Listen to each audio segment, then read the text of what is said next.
Question number 5 says कि find the value of unknown resistor, है ना, for null deflection in galvanometer as shown in metre bridge. तो यहाँ पे galvanometer में क्या है, नल डिफ्लेक्शन है। नल डिफ्लेक्शन मतलब इस ब्रांच में कोई करंट नहीं जा रहा है।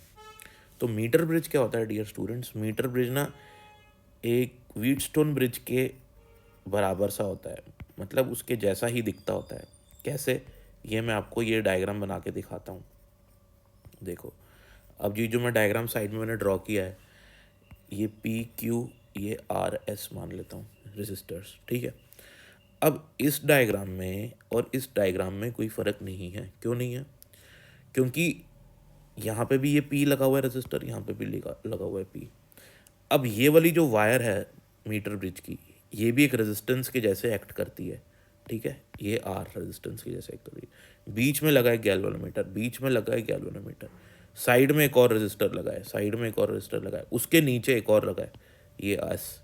यहाँ पे ये वाली जो वायर है ये एक रेजिस्टेंस के जैसे एक्ट करती है। तो ये दोनों सिमिलर हैं।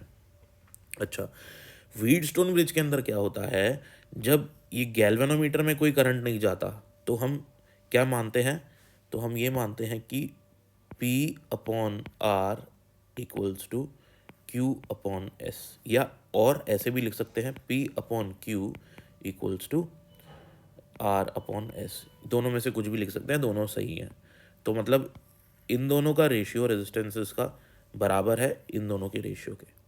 तो यानी कि इन दोनों का जो रेशियो होगा रेजिस्टेंस का, वो इन दोनों के रेजिस्टेंस के बराबर होगा। अब बात ये आ जाती है कि सर यहाँ पे तो रेजिस्टेंस गिवन ही नहीं है, यहाँ पे तो लेंथ गिवन है।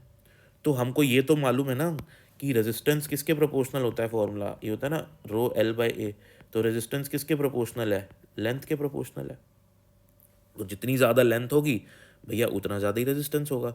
तो हम लेंथ को ही रेजिस्टेंस के जैसे भी कंसिडर कर सकते हैं। तो हम क्या लिखेंगे, 55/20, क्योंकि क्वेश्चन ने बोल दिया कि यहाँ पे नल डिफ्लेक्शन है, मतलब गैल्वेनोमीटर में कोई डिफ्लेक्शन नहीं है। आई बात समझ में? तो गैल्वेनोमीटर में अगर कोई डिफ्लेक्शन नहीं है तो मतलब इस ब्रांच में कोई करंट नहीं जा रहा। तो इसका मतलब ये जो सिस्टम है ये एक बैलेंस्ड व्हीटस्टोन ब्रिज के जैसे बिहेव कर रहा है, ठीक है। और जब जब बैलेंस्ड व्हीटस्टोन ब्रिज होता है तो आप ये कंडीशन लगा सकते हो।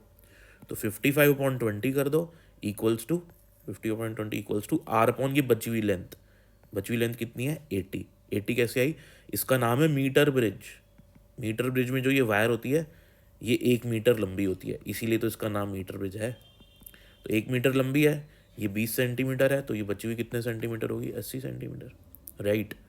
तो इसको आर के लिए सॉल्व करेंगे और आपके पास 220 ओम आ जाएगा, यानी कि ये जो पोर्शन है, ये जो रेजिस्टेंस है अपना, ये 220 ओम के